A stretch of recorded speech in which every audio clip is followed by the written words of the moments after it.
From the one and only, this is a Local 10 News Update, sponsored by FHIA, Florida Home Improvement Associates.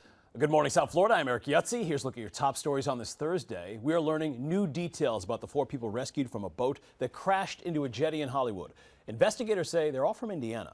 Insurance executive Daniel Torres also has a multi-million-dollar home in Fort Lauderdale. 32-year-old Lauren Segali and her husband Jared, they were both ejected from that boat during the crash. A 25-year-old woman was also on board. Authorities are investigating exactly what led up to the crash. Parents who lost their children to gun violence holding a candlelight vigil to honor their loved ones and also call for action. It took place at the Mount Calvary Baptist Church in Miami's Liberty City neighborhood last night. The names of the victims were read out loud. Their pictures were shown on screens. Some mothers still looking for justice. Many of these murder cases remain unsolved. They are also reminding people, if you see something, say something. Crews patching up the latest sewage breaks in Fort Lauderdale, now working to clean up the mess. There have been 6 breaks in the city within a month. The last 2 breaks happening in the Hector Park and Virginia Young Park neighborhoods.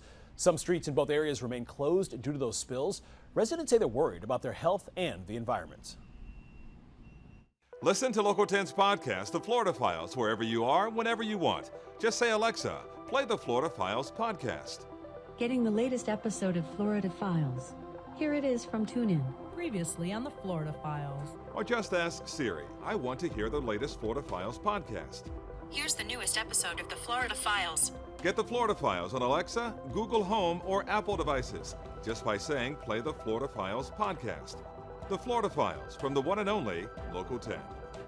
A group of people kicking off the new year with quite a story to tell. Yesterday, they hooked a 13-foot great white shark right off of Fort Lauderdale. The cell phone video showing the moment they got that shark close to the boat. The group was even able to measure and then tag the shark before returning it back to the ocean. Another huge great white shark also was recently spotted in Miami. Amazing. As breaking news happens, we'll keep you covered on air and online. Head to local10.com for more local news coverage and updates.